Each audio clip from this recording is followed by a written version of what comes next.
Hi, I'm Alistair Greener, and welcome to Queen Elizabeth.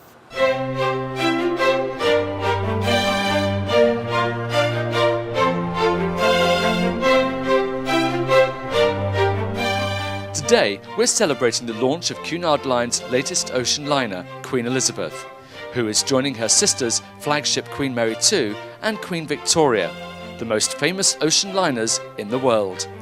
With the addition of the new 92,400-ton ship, Cunard will return to being a 3-ship fleet. It's been a really good journey, and we've got ourselves a beautiful new ocean liner.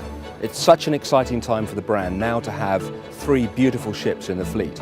Cunard Line has a rich history and heritage spanning more than 170 years of ocean travel, which has drawn celebrities, politicians and royalty to our ships. And today, Cunard's Queen Elizabeth will be meeting Her Majesty Queen Elizabeth II, who will shortly be arriving at Southampton's new ocean terminal for the royal naming ceremony.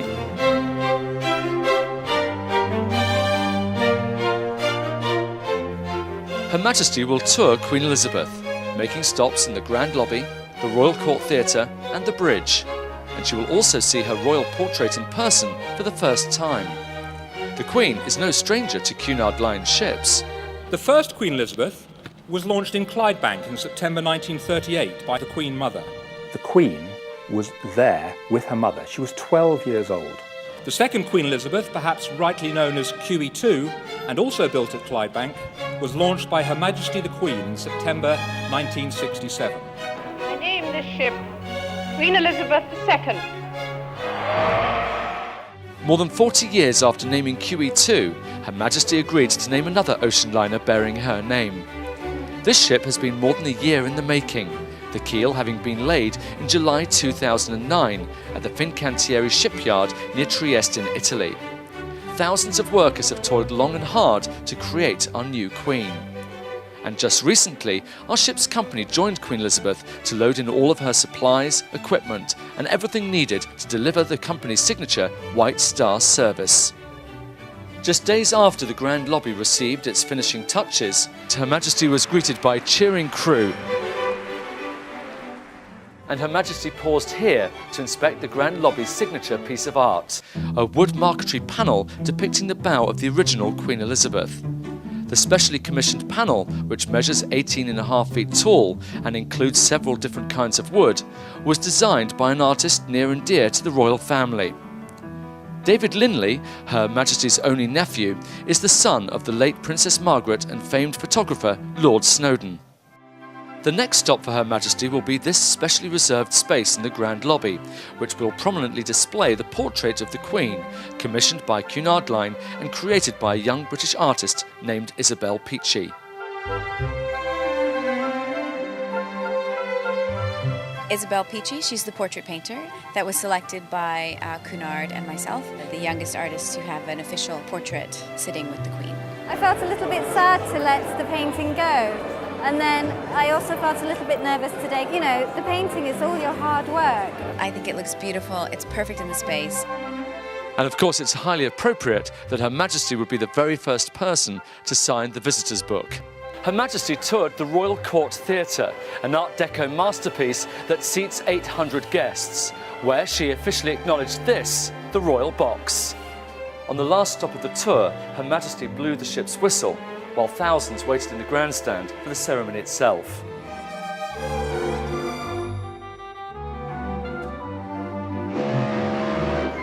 And whilst on the bridge, Her Majesty took the time to speak to many of the deck officers. Great honour for everybody to have that amount of time, personal time with Her Majesty. Great excitement, great honour, great pride. Very, very special day indeed. As you would imagine, the ceremony itself featured pomp and circumstance that was fit for a queen.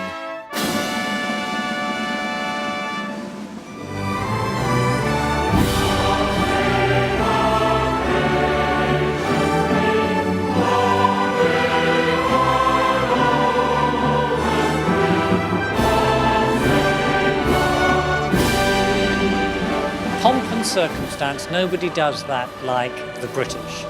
And to be up there with the orchestra and the band of the Coldstream Guards all going on ahead of us was just fabulous. And we had a little aside just about the first Queen Elizabeth and when she had been on board there. So, great memories for her also. Your Majesty, distinguished guests, in our 170-year history, Cunard has owned 3 ships bearing the name Queen Elizabeth. The first was launched in 1938, the second in 1967, and the third is being named today in 2010. And there is only one person here who can claim presence at all 3 Elizabeth namings, and that person is Her Majesty the Queen. It is amazing to think that Cunard, one of the oldest names in shipping, is now reborn with the world's youngest fleet. And it is remarkable that we have built 3 ocean liners in just 6 years.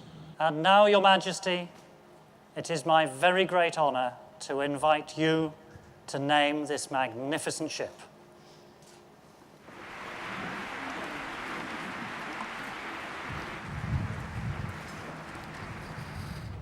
I name this ship Queen Elizabeth. May God bless her and all who sail in her.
And with that, Cunard's new queen officially joins the Cunard fleet, certain to make her mark in the company's long and distinguished history.